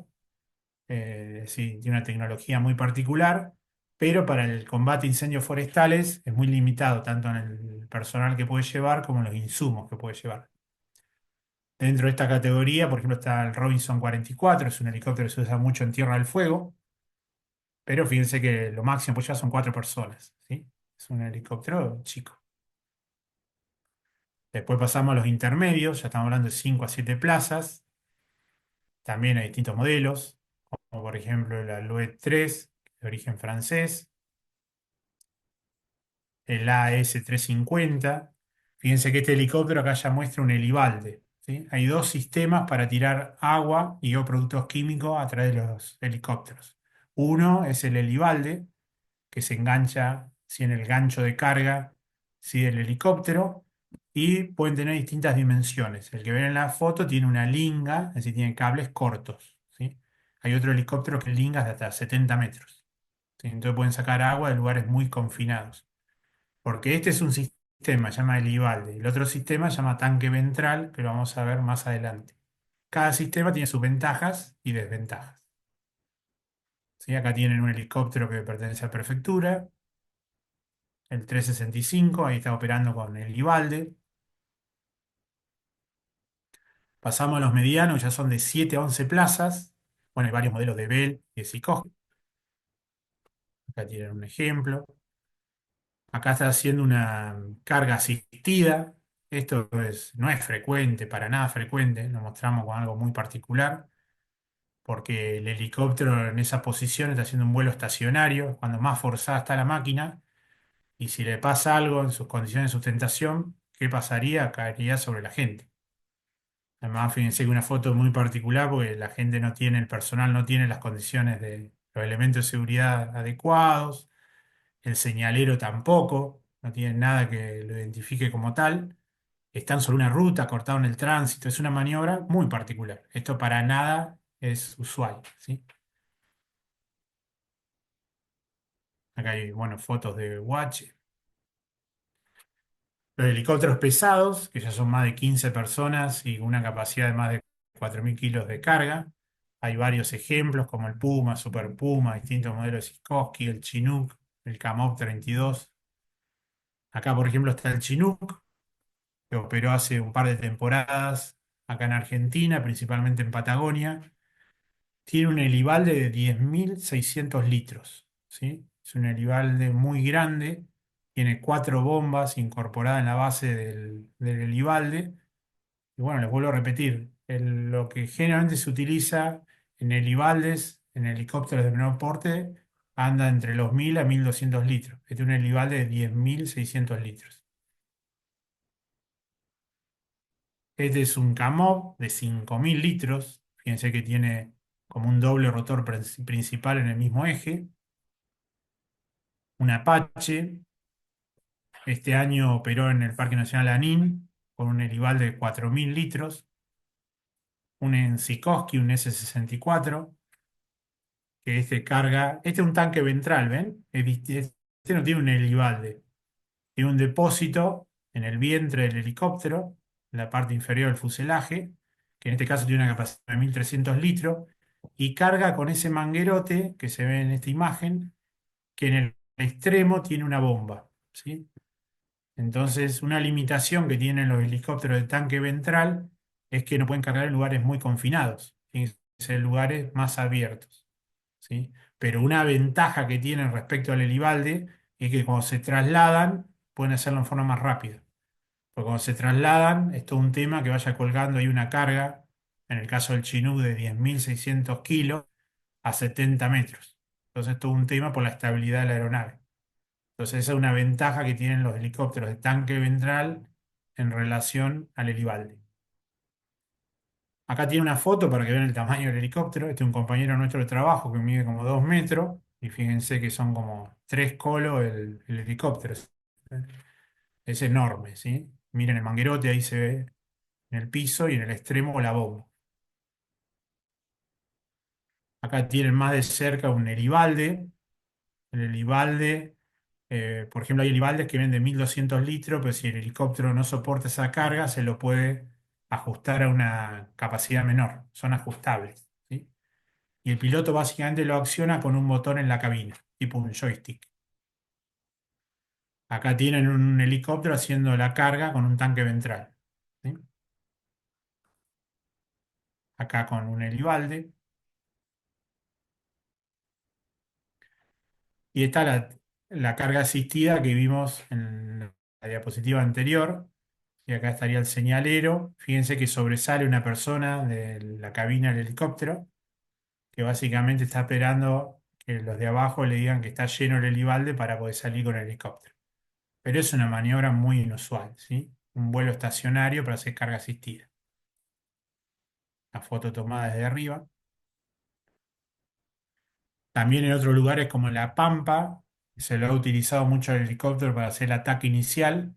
Se sube un cuatriciclo y mínimo dos combatientes. Un combatiente va manejando y el otro va usando fuego, haciendo quemas de ensanche generalmente, como táctica principal para contener o controlar el incendio. Los helicópteros tienen 4 zonas de peligro: el rotor principal, el rotor de cola, la zona de escape de gases de la turbina y el tren de aterrizaje. El tren de aterrizaje puede ser patines o esquíes, o en algún caso ruedas, ¿sí? Pero estas son las 4 zonas de peligro que presenta un helicóptero. La zona de salida de gases, ¿sí?, de la turbina, esta ahora ha bajado su peligrosidad, por decirlo de alguna manera. ¿Por qué? Porque antes la salida esta en algunos helicópteros estaba en la parte inferior. Igual nadie tendría que pasar por ahí, pero bueno, ha sucedido, hay registros de haber pasado por la parte inferior de los helicópteros, sí, haber tenido incidentes con la salida de escape de los gases de la turbina. Actualmente casi la totalidad de los helicópteros tienen la salida afuera, arriba, perdón. En segundo caso tenemos el rotor principal, el rotor de cola y el tren de aterrizaje. El tren de aterrizaje, más que todo, hay que tener cuidado cuando son, como muestra esta figura, cuando son patines en el descenso del personal. Hay que esperar que el helicóptero esté estabilizado y recién ahí cuando den la orden bajar. Si uno se apura, ¿sí?, puede hacer algún movimiento del helicóptero, apoyarse ese esquí sobre el tobillo, sobre la pierna de algún combatiente y bueno, generalmente son lesiones muy graves, ¿sí? Entonces hay que esperar que se estabilice el helicóptero cuando aterriza y una vez que se da la orden, recién ahí salir. Acá también tener en cuenta, fíjense la altura de las aspas del helicóptero que está al lado. Entonces, cuando se da apoyo a una tripulación para el despegue o el aterrizaje, y tener en cuenta también la posición, ¿sí?, el funcionamiento de las otras unidades. Bueno, y el rotor de cola, que es por lejos el más peligroso y el que estadísticamente ha ocasionado más accidentes. Por eso nunca se debe acercar o alejarse de un helicóptero por la parte trasera, ¿sí? Muchas veces también ha habido incidentes con curiosos que se acercan por la parte de atrás del helicóptero y muchas veces el rotor de cola no se ve, ¿sí? Por la velocidad de giro que tiene, no se ve y bueno, lo sorprende el impacto, ¿no? Bueno, algunas medidas de seguridad, por ejemplo, antes de abordar el helicóptero, dice asegúrese a su cuerpo y o corriaje todos los eventos portátiles, cierre sus bolsillos, especialmente si tiene objetos en ellos, y abotónese totalmente la camisa o el abrigo. Asegurarse el casco firmemente, las antiparras, los guantes. Está prohibido prácticamente el uso de gorritas en nuestro ámbito, pues te acercás a un helicóptero, además tenés que llevar casco, ¿no? Pero llevar la gorrita, pasado esto, se te vuela la gorrita hacia arriba y uno instintivamente levanta la mano y te agarra las aspas del rotor principal y fuiste. Vas a quedar sin mano. Dice mantenerse sentado de cuclillas formando una fila en el orden que debe abordar. Generalmente se aborda haciendo una fila, no tipo embudo. De ser posible, dice tomar la herramienta o elemento a llevar consigo a fin de evitar demoras a la orden de embarque. Recordar que el piloto, obviamente, es la mayor autoridad de la aeronave. Dice, siga atentamente sus instrucciones o en su defecto al copiloto u otros tripulantes. ¿Sí? No existiendo estos últimos, las instrucciones impartidas por su jefe de cuadrilla o personal presente con mayor experiencia en operaciones en medios aéreos. Esto en el caso de un accidente. ¿Sí? Siempre respetar la mayor jerarquía. ¿Sí? Dice mantenerse siempre a la vista del piloto a una distancia no menor de 30 metros, es decir, el personal para abordar el helicóptero espera esa distancia y una vez que le dan el OK de dentro del helicóptero, empieza la maniobra de aproximación. Recibida la orden de abordar, aproxímese siempre por el frente en fila india a la vista del piloto y atento a cualquier señal de este o del auxiliar que esté conduciendo el embarque. Nunca se acerque por detrás. Lo que dijimos anteriormente, el rotor de cola puede matarlo sin que usted alcance a darse cuenta. Acá hay un gráfico, ¿sí? Justamente se prioriza hacer el ingreso por donde marcan las flechas verdes, ¿sí? Y en segundo caso, la segunda opción sería hacerlo por donde lo indican las flechas amarillas. Vamos a ver en qué caso se utiliza ese acceso que se denomina acceso lateral, ¿sí? Pero lo que predomina es hacer el acceso por las flechas verdes, ¿sí? Hacerlo por una o por las dos puertas. Generalmente, si las cuadrillas no tienen mucha experiencia, lo hacen por una sola puerta. Si tienen mucha experiencia, lo hacen por las dos puertas para hacer más rápido el embarque. Dice, camine con el cuerpo inclinado ligeramente hacia adelante con la herramienta o equipo a la altura de la cintura y pegada al cuerpo. Siempre las herramientas manuales a la altura de la cintura, porque también ha habido incidentes de llevar las herramientas en el hombro. Obviamente la elevás, la herramienta, y si una herramienta entra en contacto con el rotor principal, puede pasar cualquier cosa. Por eso siempre el combatiente lleva la herramienta a la altura de la cintura. Dice, si la aeronave está posada en terreno irregular, realice la aproximación, justamente lo que yo mencionaba, por el lateral, ¿sí? ¿Ven? Muchas veces el helicóptero es forzado a aterrizar en esta posición, en contrapendiente. Entonces, si uno quiere acceder por el frente, está más cerca de las aspas del rotor principal. Entonces, ese sería uno de los casos en el cual es conveniente abordar en forma lateral, ¿sí? Bueno, en el interior y durante el vuelo. Esto porque si está acá, alguien se portó mal y lo hizo, ¿sí? Por eso está esta listita de tips de lo que hay que hacer en el interior de la aeronave y durante el vuelo. Siéntese en el lugar que se le asigne, abróchese el cinturón y quíteselo solamente cuando se lo indique. Bueno, por ejemplo, el lugar a ocupar dentro del helicóptero tiene que ser coordinado antes de subir. Porque está el que al momento de subir dice, yo al lado de la ventana no quiero ir porque me da miedo, qué sé yo, prefiero ir al centro. Hay otro que al revés quiere ir al lado de la ventana para sacar fotos, hacer videos, etcétera. Entonces, todas esas cuestiones hay que ponerse de acuerdo antes, ¿sí? Porque el piloto no puede estar ahí viendo cómo se ponen de acuerdo, en qué orden subir, ¿sí? Igual el cinturón es fundamental. Muchas veces se vuela en condiciones que no son las mejores para volar y ante alguna turbulencia o pérdida de altura, tienen que tener cinturón puesto. Además, el helicóptero es puro fierro por todos lados, ¿sí? Entonces seguramente te vas a lastimar, ¿sí? Bueno, en caso de emergencia, obviamente siempre seguir las instrucciones de la tripulación. Estos se dan cursos específicos de uso y seguridad de medios aéreos, donde se dan todas lo que son instrucciones de seguridad. Ahí tiene un combatiente abordando un helicóptero con todo el equipo. No fume, obviamente, no fume ni arroje elementos fuera de la máquina. Han tirado cualquier cosa por la ventana de los helicópteros. No se hace nunca esto, ni en un vehículo y menos en un helicóptero. Dice, mantenga siempre colocado su casco con el barbijo. Todos sabemos que muchas veces es incómodo, pero bueno, es una cuestión de seguridad. evitar mantener suelto todo tipo de elementos. A veces los técnicos llevan mapas, otros elementos, todo siempre tenerlo sujeto, ¿no? Y algo interesante, trate de estar siempre orientado y atento a obstáculos como líneas de tensión, torres u otras aeronaves, porque muchas veces el piloto no lo ve y está bueno, ha pasado un montón de veces que el que da aviso es algún combatiente o jefe de cuadrilla que están trasladando, pues muchas veces también conoce mucho mejor el lugar que la tripulación. Al descender, bueno, desabroche el cinturón de seguridad, cuidando que el mismo quede dentro de la cabina. Ha pasado en algunos helicópteros cuando uno deja el cinturón de seguridad, los que están al lado de las puertas, que parte del cinto queda afuera.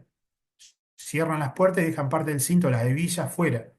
En Bariloche, por dar un ejemplo, el helicóptero replegó después de dejar el personal y sentía un ruido, ¿sí?, muy particular en la parte de atrás del helicóptero y era una hebilla. Él, al no saberlo, bajó de emergencia porque creía que era algo mecánico, por el ruido que hacía. Y era una hebilla que quedaba fuera, ¿sí?, de la cabina del helicóptero. Son detalles que, bueno, fíjense en ese caso el problema que trajo. Bueno, no descienda hasta no recibir la orden, obviamente, por lo que explicábamos anteriormente. Nunca se aleje hacia la cola del helicóptero. Tome su equipo con cuidado y aléjese con rapidez, pero sin correr. Nunca se corre. Y en caso irregular, como vimos anteriormente, como subimos en forma lateral, también bajamos en forma lateral. ¿Sí? ¿Sí? Se baja principalmente como indican las flechas verdes, pero bueno, en el caso de que el helicóptero esté contrapendiente, se puede hacer en forma lateral también. Acá tiene un ejemplo, el primero que bajó fue el jefe de cuadrilla, se queda al lado de la puerta, y fíjense que todo el personal está como obligado a salir hacia adelante, no tiene opción. Los tres primeros combatientes generalmente colocan el helibalde, ¿sí?, y el resto de la cuadrilla desciende el helicóptero. ¿Sí? Pero los tres primeros generalmente son los que instalan el helibalde y chequean con el piloto si está bien instalado. ¿Sí? Eso también obviamente se tiene que practicar. Si uno no sabe, no hay forma de hacerlo de una, ¿no? Por eso hay que practicarlo antes, obviamente. Bueno, muchas veces se llaman helipuntos, en medio de la nada, del bosque, hay que hacer puntos donde va a bajar o operar el helicóptero. Eso generalmente lo hacen los combatientes, bueno, hay que despejar muy bien el área. Y es muy conveniente poner este tipo de indicadores del viento, ¿sí? No tanto de la dirección como la intensidad del viento. Pues recuerden que todas las aeronaves, los helicópteros también, siempre tratan de aterrizar y despegar en contra del viento, ¿sí? Para no terminar así, ¿no? Muy bien. Respecto a las operaciones de las aeronaves, hay tres formas de orientar las aeronaves o tres escalas, llaman algunos. Orientarlas desde la base donde está la aeronave hasta la zona de operaciones y hasta el incendio. Las tres formas más comunes son, bueno, usar GPS, usar el concepto de azimut o rumbo combinado con distancia o cuadrículas. La segunda escala sería ya identificar el lugar dentro del incendio de lanzamiento. Ya esto se hace con grillas o sectorizando. Y por último, ya la orientación en cercanías del lugar de lanzamiento. ¿Sí? Las coordenadas GPS, bueno, tienen sus ventajas y desventajas, pero siempre esto está relacionado con la capacitación.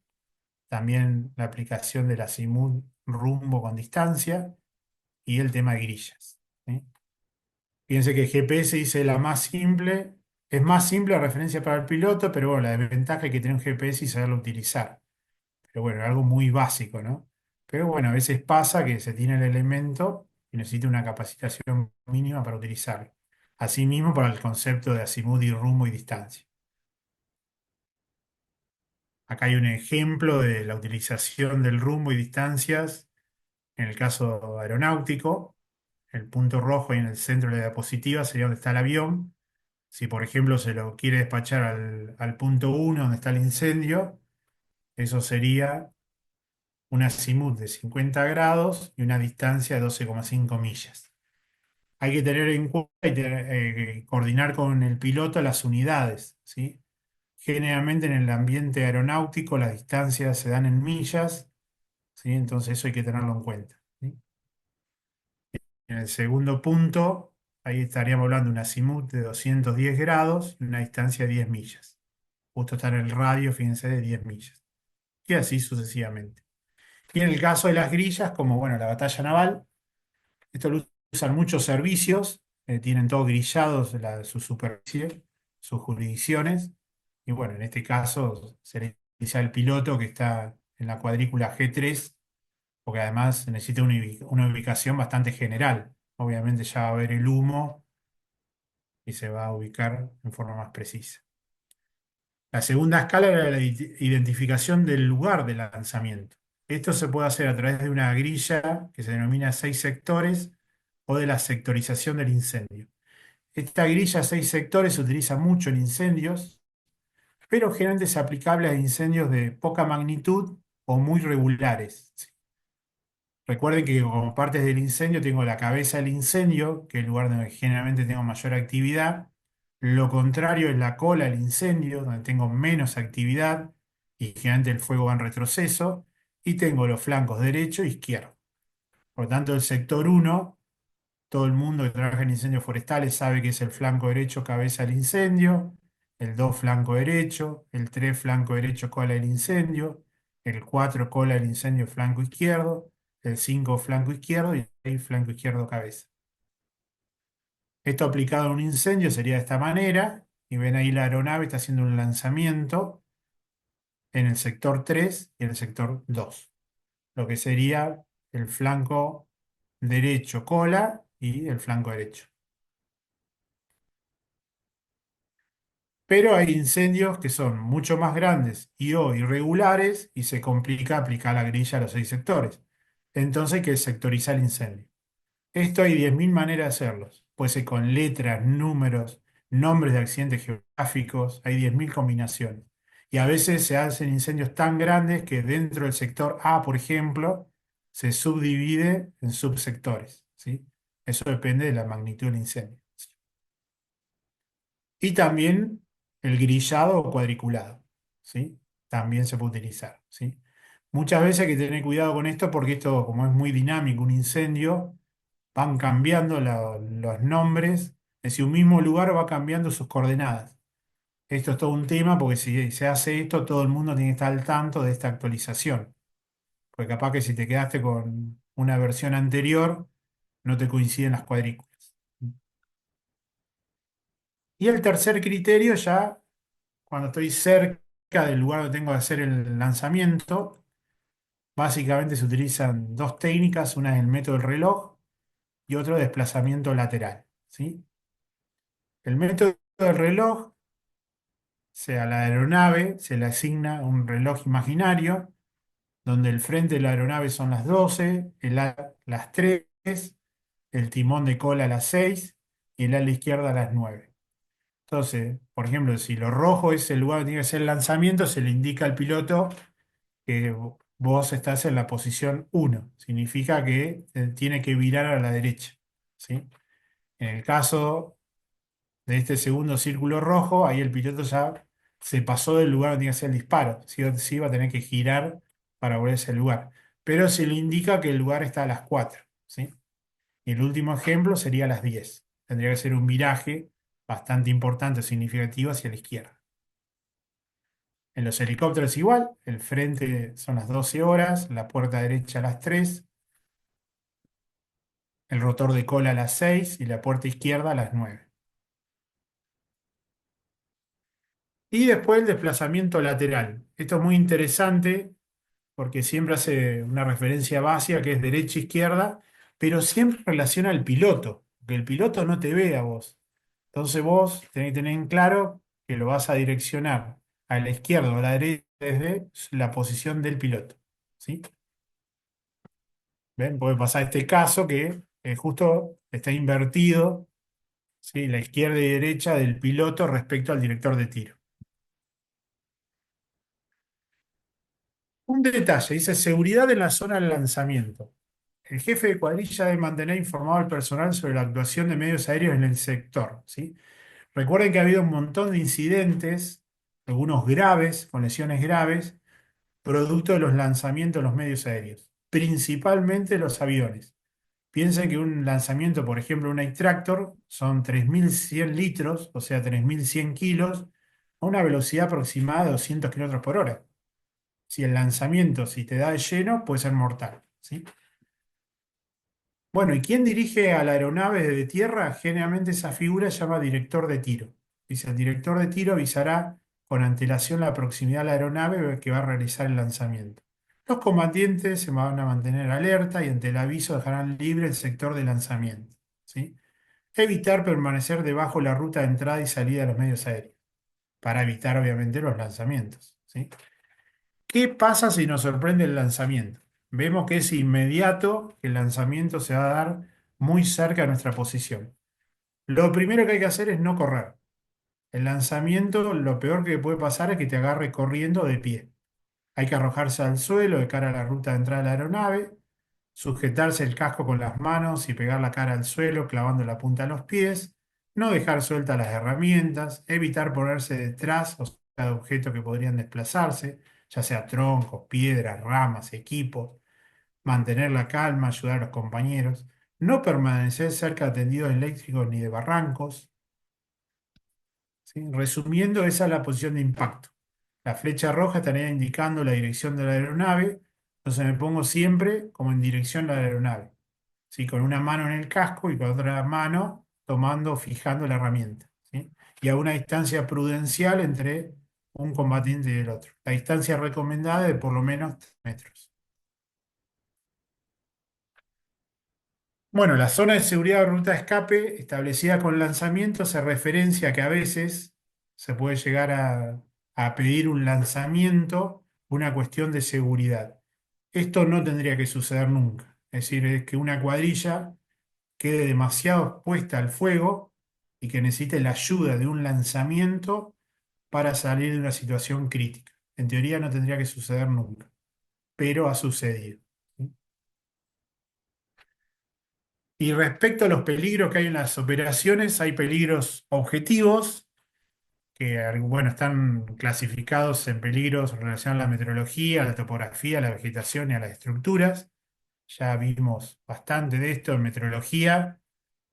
Recuerden que principalmente el tema del viento hace referencia a los vientos laterales, el tema de nubes, porque hay algunas nubes donde predominan fuertes corrientes ascendentes y descendentes, como son las nubes de tormenta o los pirocúmulos. Ya hablamos de temperatura y presión.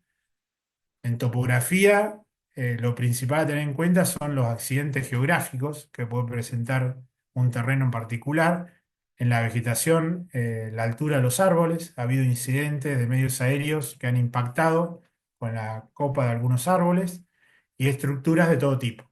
Como digo anteriormente, antenas, tendidos eléctricos, cables, torres, edificios, chimeneas, etc. Lamentablemente, muchos de estos obstáculos muchas veces tendría que tener una determinada iluminación, que en la práctica no tiene. Y subjetivos hace referencia a todos los factores relacionados a nosotros, ¿sí? A los factores humanos. Ahí tenemos para divertirnos, ¿sí? Falta de planificación, ¿sí? Operación inadecuada, capacitación deficiente, falta de experiencia, evaluación errónea de tiempos y espacios, desconocimiento de los propios límites técnico-operativos de cada aeronave, las comunicaciones, ¿sí? Tengo que saber en qué frecuencia me voy a comunicar con los medios aéreos, saber cómo comunicarme. De hecho, por ejemplo, se usan códigos en muchas jurisdicciones, entonces, si voy a usar un código, los pilotos obviamente tienen que entender esos códigos. Y bueno, acá hay varias fotos. Fíjense en este caso de antenas. Fíjense la antena que está a la izquierda. Imagínense que este tipo de obstáculo muchas veces los pilotos no pueden observarlo por la velocidad a la que se trasladan y que se confunden, ¿sí? O se mimetizan con el horizonte, ¿no? O con la nubosidad. Acá tengo una antena que fíjense está a 8 metros por encima de la vegetación. Ahí en el fondo, no sé si lo alcanzan a apreciar, pero también hay una antena. Cuando hago zoom, obviamente se puede ver más claramente. Si a uno le muestran esta imagen, imagínense venir volando, y uno dice, ¿qué obstáculos hay ahí? Y uno diría, no, no se ve ninguno. Fíjense que hay tendidos eléctricos en el fondo y tendidos eléctricos como en un primer plano, ¿sí? Eso el piloto no lo ve, ¿sí? Por eso le presta mucha atención a los postes o a las estructuras que soportan las líneas media o alta tensión, porque obviamente si hay esas estructuras es porque hay cableado, ¿sí? Ven ahí también el horizonte, si uno hace zoom se pueden ver los postes, antenas, cables. Y bueno, por último, la ubicación del director de tiro, que recuerden que es la persona que coordina la operación aérea para hacer los lanzamientos. Algunos tips para los directores de tiro es, bueno, obviamente tener buena visibilidad del sector a trabajar, tener a la vista al personal brigadista que está trabajando en ese sector para alertarlo y tenerlo al tanto de las operaciones aéreas que se están desarrollando. Dice que la ubicación favorezca las comunicaciones radiales. Generalmente se utilizan puntos altos para esto. Dice, se operan más medios aéreos que tenga la visibilidad del área próxima a su sector, observando y alertando sobre otros medios, ¿sí? Eso básicamente para evitar accidentes entre los medios aéreos, ¿sí? Bueno, acá hay una foto clásica de un director de tiro, ¿sí? Coordinando un medio aéreo. Y por último, también algunos tips en relación a las comunicaciones. ¿Sí? Dice hablar claramente. Acá también podríamos hablar horas del tema de comunicación e incendios forestales.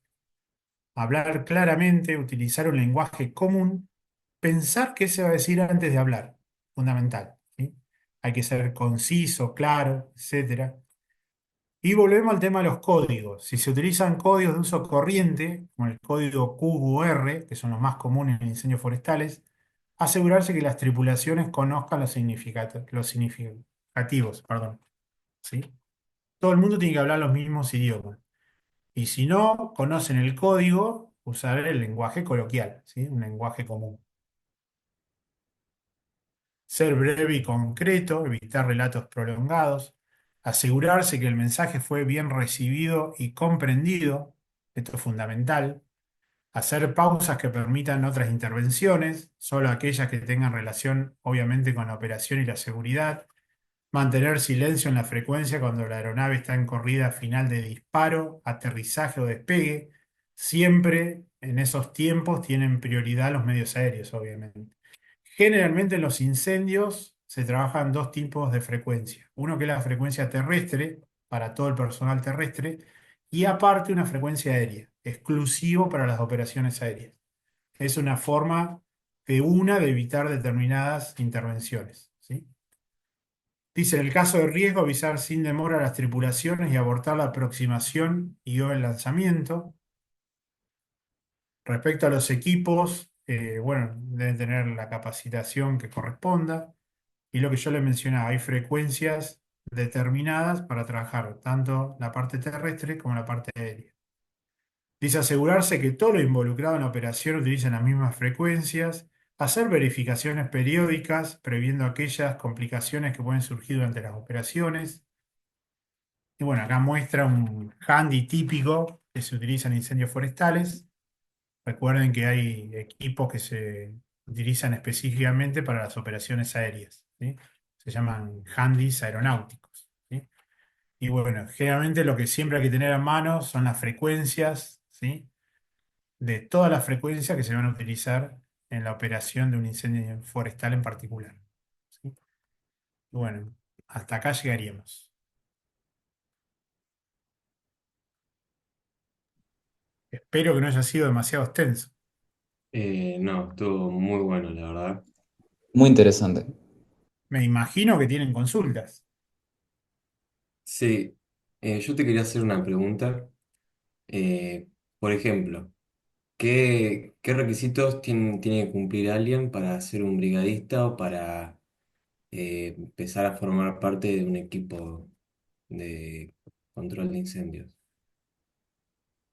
Sí, eso depende porque, digo, por un lado estarían los parques nacionales, que toman combatientes, los servicios provinciales de manejo del fuego y el Servicio Nacional de Manejo del Fuego que también toma combatientes, ¿sí? Cada, es decir, con distinta periodicidad, ¿no? Por ahí hay provincias que toman con más frecuencia combatientes que, por ejemplo, otra provincia, ¿no? Pero lo que se pide generalmente es aprobar un curso de combatiente de incendios forestales y después tener que hacer todo un examen físico, ¿sí? Eso también varía de cada institución, ¿no? Hay determinada institución que toma determinadas pruebas físicas y otras instituciones toman otras pruebas físicas, ¿sí? Pero básicamente es un curso de combatiente de incendios forestales más las pruebas físicas.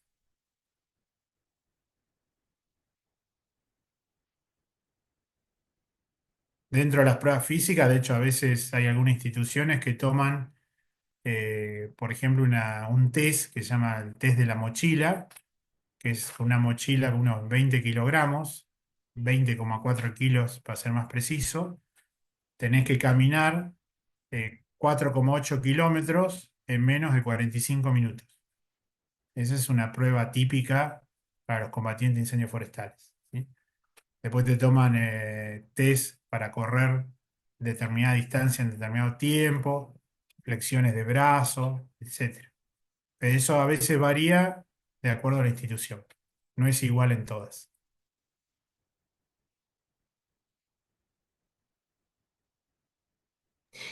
Bien, y antes te pregunto, o sea, el brigadismo no tiene nada que ver con el tema de los bomberos voluntarios ni nada, porque también hay mucha gente que como que medio que capaz quiere ir por el lado del brigadismo y de los incendios forestales y piensa que tiene que ir por el lado de nada, de capaz ser bombero, y no, creo que no va por ahí. Claro, son dos mundos, no hay que decir que son distintos, son dos mundos paralelos, ¿sí? Los Claro. bomberos voluntarios, eh, la gran mayoría no son rentados, hay algunos que sí, pero la gran mayoría no. El brigadista es rentado, ¿sí? Porque eso también está acarreado a que, o relacionado a que muchas veces vas a un incendio forestal y puede estar 2 meses ahí adentro. Un voluntario típico eso no lo puede hacer. De hecho, los bomberos voluntarios trabajan en los incendios forestales, pero tienen mucha mayor rotación del personal, ¿sí? Nosotros siempre decimos que un bombero voluntario, la pregunta es, ¿puede trabajar en incendios forestales? Sí, siempre y cuando esté bien capacitado y bien equipado, con el equipo que corresponde. Pero tranquilamente puede trabajar en incendios forestales. ¿Sí? Pero son dos mundos distintos, ¿sí? Bien, bien, bien, bien. Y de hecho el bombero voluntario tiene incumbencias de otro tipo, tiene todo lo que es incendio de estructura, bueno, accidentes, etcétera. El combatiente obviamente no, se dedica a la parte de incendios forestales y de interfase. En los incendios de interfase pasa que sí o sí los dos mundos se juntan, porque tienen que trabajar en forma conjunta y coordinada, porque tenés estructuras y vegetación, ¿sí? Por eso es un gran desafío los incendios de interfase.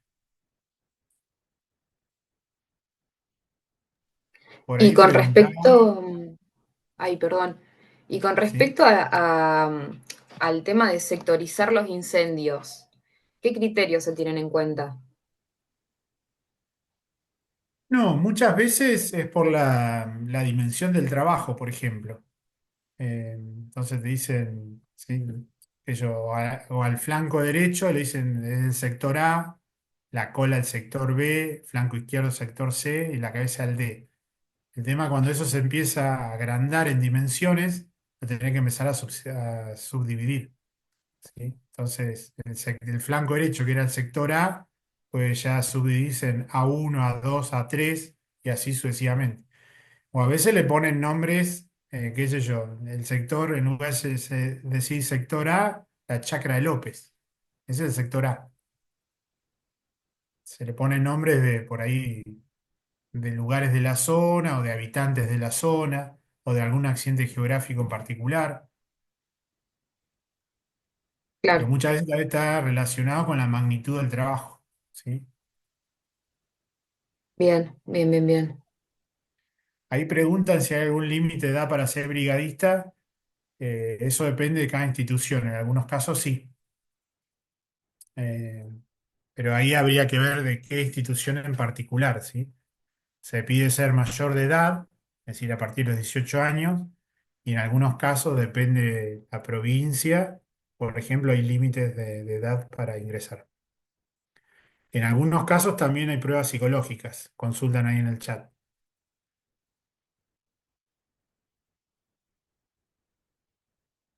Esa en realidad es muy interesante esa pregunta porque esto a criterio personal tendría que ser obligatorio eso, pero bueno, esto a criterio personal. También requiere tener, bueno, a disposición un psicólogo, toda una estructura para evaluar eso. Pero para mí sí tendría que ser fundamental, tendría que ser obligatorio.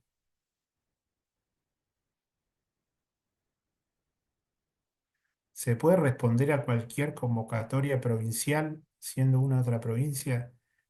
No, siempre hay una organización, es decir, el Servicio Nacional, dentro de las funciones que tiene, es justamente ordenar esa convocatoria, ¿sí? Por ejemplo, yo tengo un incendio en Chubut. Lo primero que hace la jurisdicción Chubut, le pregunta a su vecino si le puede mandar recursos. Y muchas veces no puede, porque tiene incendios simultáneos, por ejemplo. Entonces le avisa a la coordinación regional, en ese caso la coordinación de Patagonia, y Patagonia tiene la posibilidad de tener recursos de otra regional que está fuera de temporada, ¿sí? Eso, por ejemplo, se hizo la última temporada acá, hubo muchos incendios grandes y simultáneos, y vino gente de todo el país. Y esa convocatoria generalmente la hace el Servicio Nacional de Manejo del Fuego. Por ejemplo, la temporada de incendios en Patagonia generalmente es de septiembre a abril. Septiembre a abril. Y en el NOA, en el noroeste del país, es justo lo contrario. La temporada de incendio arranca en mayo y termina en octubre/noviembre. Entonces son justo uno en contra de la otra la temporada. Entonces los recursos de una temporada se pueden utilizar en la otra. Por eso es muy frecuente acá en Patagonia traer combatientes de Jujuy, Salta, pues sabemos que están a contratemporada, están en temporada re baja.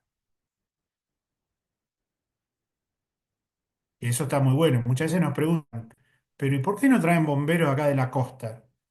El tema, claro, los traeríamos, siempre y cuando los bomberos estén capacitados y equipados, que muchas veces lo están, ¿sí? Pero también la otra limitante es esa, che, pero ¿los podemos traer un mes? Ah, no, un mes no, porque no viven de eso. Entonces eso es un tema. Nosotros sabemos que los combatientes que traemos del Servicio Provincial de Manejo del Fuego de Jujuy se pueden quedar 3 meses. Pero sí, eso lo coordina, la convocatoria en teoría la combina, lo realiza el Servicio Nacional de Manejo del Fuego.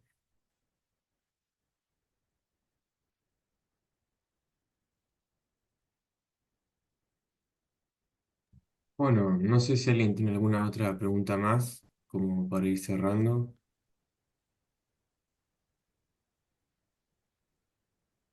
En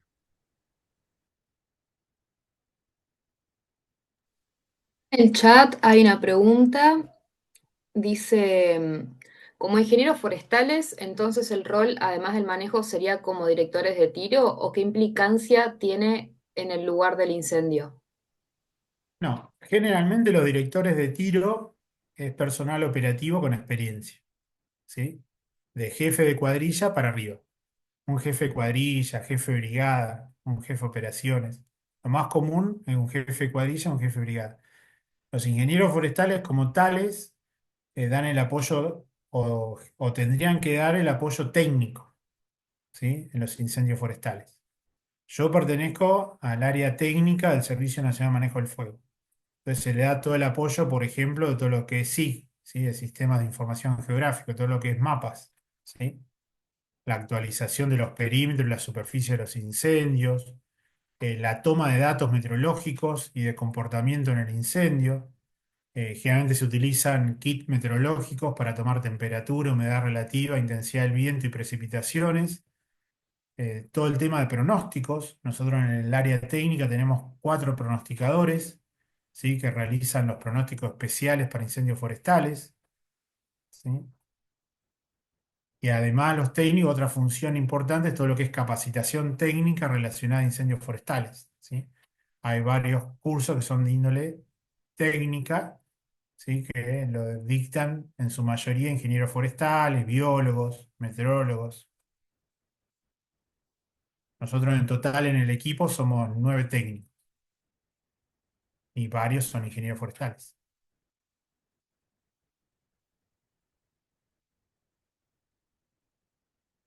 Después la realización de informes, de estudios de caso, ¿sí? Todo el sustento Y técnico en quemas prescriptas, en la elaboración de planes, ya sea planes de quema, planes de manejo, bueno, campañas de prevención, hay un montón de tips. Dante, y te hago una pregunta, así lugares para formarse en esto, que vos sepas que en la actualidad funcionen. Eh, El Servicio Nacional de Manejo del Fuego, estos cursos están abiertos a todas las instituciones, ¿sí? bien, De hecho, yo después, si querés, te puedo pasar en detalle los contenidos de cada curso, ¿sí? Nosotros dale, básicamente tenemos sí, un curso que se llama Entorno del Fuego, otro se llama Índice Meteorológico de Peligro de Incendios Forestales, el FWI, hay otro que es Meteorología aplicada al comportamiento del fuego, hay otro que es Cartografía y Navegación Terrestre, hay otro curso de investigación de causa de incendios forestales, otro curso de quemas prescriptas. Todos esos cursos son técnicos, ¿sí? Por otro lado, el Servicio Nacional tiene los cursos operativos. Está el curso de combatiente, el curso de combatiente motosierrista, el curso de combatiente motobombista, el curso de jefe de cuadrilla, el de director de tiro, el de uso y seguridad de medios aéreos, etc. está bien, bien, bien, Ha- genial. Hago un aporte respecto a esto de cómo, de dónde seguir formándonos, y es que desde la Cátedra de Protección Forestal, uno de los profesores ahora mismo está por empezar un curso que es de sistemas de teledetección aplicada a la protección forestal, que tengo entendido que empieza el mes que viene. Lo vamos a estar compartiendo por historias desde el Instagram de la SECRE, y nos abarca lo que es incendios, pero también otras cuestiones como manejo de plagas, enfermedades. Así que es muy interesante, y más en esta época que los sistemas satelitales son una base de nuestra formación.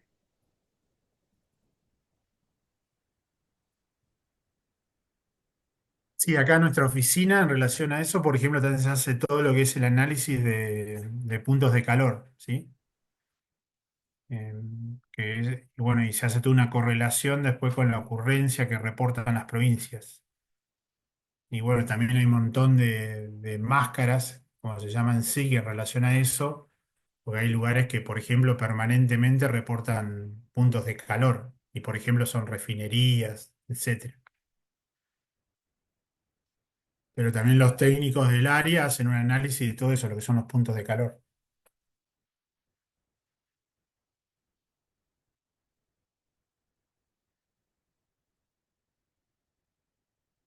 Y durante la temporada de determinados regionales se va evaluando o haciendo un seguimiento de las superficies afectadas de incendios significativos, ¿sí? Eso también es muy importante. Acá en el chat, Marcos pregunta qué factores temporales son considerados como riesgosos en un incendio. Ya no entendí bien la pregunta. No sé a qué se referirá Marcos. Son como... Porque hay un montón de factores, nosotros llamamos factores que afectan al comportamiento del fuego, ¿sí? Y lo agrupamos en 3 tipos: los factores meteorológicos, los factores topográficos y los factores asociados a los combustibles, ¿sí? Esos son todos los factores que afectan al comportamiento del fuego. Dentro de los factores meteorológicos, por ejemplo, tenemos la temperatura, la humedad relativa, el viento, las precipitaciones, la estabilidad atmosférica, la presión atmosférica. Y condiciones geográficas se relaciona a la topografía, ¿sí? Para nosotros, dentro de la topografía tenemos 4 factores que son los que afectan el comportamiento del fuego, que son la altitud, la exposición, la pendiente y los accidentes geográficos. Ese material de base también muchas veces lo entregan los técnicos, ¿sí? porque en realidad es una ventaja que tenemos a la hora de combatir un incendio, de obviamente poder conocer la topografía, de dónde está el incendio y hacia dónde se va a proyectar. ¿Sí? Eso es muy interesante, ¿sí? Ver, hay todo un área que son los programas de simulación de comportamiento, ¿sí? Se lo alimenta de un montón de información, entonces lo que hacen esos programas de alguna manera es predecir el comportamiento de un incendio, saber cómo va a evolucionar su perímetro, su superficie, ¿sí? Pero bueno, eso es otro área, diríamos. Son los programas de simulación de comportamiento de los incendios forestales. Acá en la oficina trabajamos con uno que, por ejemplo, se llama Flame Map. Muy bien. ¿También se recopila información de incendios anteriores como para realizar predicciones? Sí, señor. De hecho, hay ejemplos a nivel mundial de incendios que, por ejemplo, han hecho 2 o 3 veces en la misma impronta, ¿sí? Porque básicamente se han dado las mismas condiciones. ¿Sí? De hecho, acá este año hubo un incendio en el lago Nahuel Huapi, que en un lugar donde los incendios no son frecuentes, porque están muy cerca de la cordillera, y el incendio de este último verano, en parte, sí afectó la misma superficie que el verano 2021-2022. Son lugares donde son muy infrecuentes los incendios, porque están muy al oeste, en lugares muy húmedos. Increíblemente, en los últimos 4 años hemos tenido 2 incendios y en parte una superposición de las superficies afectadas. Pero hay otro ejemplo más claros que sí, que básicamente hicieron la misma figura los incendios, porque obviamente estuvieron afectados por las mismas condiciones, condiciones de viento, etcétera.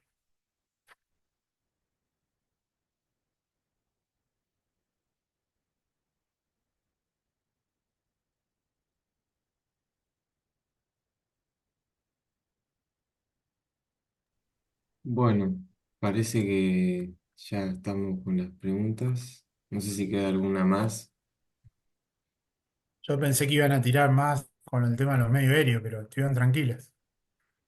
Yo, en lo personal, me abriste un mundo de todos los helicópteros y aviones que hay, porque la verdad que no tenía idea que existían tantos tipos y formas distintas. Por lo general, sí, generalmente son licitaciones, ¿sí? Eh, la cuenta se hizo miles de veces. En teoría siempre conviene contratar y no tener aviones o medios aéreos propios. Esto es por algo muy sencillo que uno paga X cantidad de dólares por hora y tenés todo cubierto ahí. Porque, por ejemplo, generalmente cada medio aéreo, por ejemplo, cada avión, tiene asociado un equipo de tierra. Es decir, una persona con una camioneta y un chulengo que lleva combustible. Entonces, es un montón de infraestructura. Y tenés que tener al día un montón de papeles también, ¿sí? Para que todo esté en regla. El Estado en eso es muchísimo más burocrático. De hecho, para comprar, por ejemplo, determinados repuestos de aeronaves, tendría que ser licitaciones. Ahí no podés competir porque el privado va, levanta el teléfono y a las 24 horas tiene respuesta. Entonces, una aeronave podría quedar fuera de servicio por un tiempo importantísimo, eso a un privado no le pasa. Entonces, esa cuenta se ha hecho muchas veces y nunca ha convenido, ¿no? Tener aeronaves propias. Siempre es muy conveniente tenerla a través de licitaciones.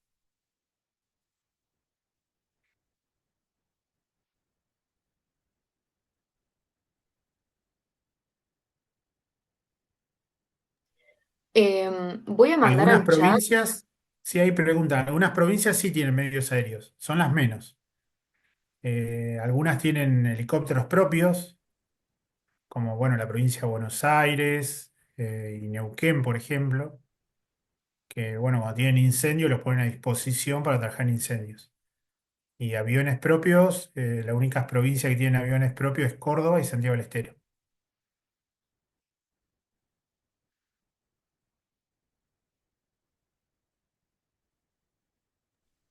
Ahí mandé al chat la página del Servicio Nacional de Manejo del Fuego y ahí aparecen los cursos y eso que estábamos hablando por si alguien lo quiere chusmear. Bueno, la cantidad de horas, ahora no me las acuerdo de memoria, pero lo puedo conseguir esa información.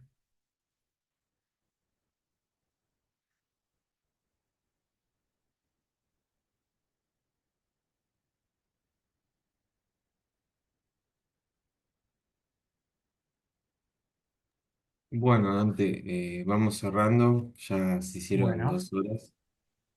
Desde ya, gracias por todo tu tiempo y toda la información que nos diste. Es muy valioso porque a veces como que nos faltan estas cosas o pasan muy por arriba y, y la verdad que es muy interesante y evidentemente a todos nos interesa y nos gusta. Eh, Eso. no, gracias a ustedes por la invitación y bueno, yo quedo a disposición por cualquier duda o actividad que quieran hacer en el futuro.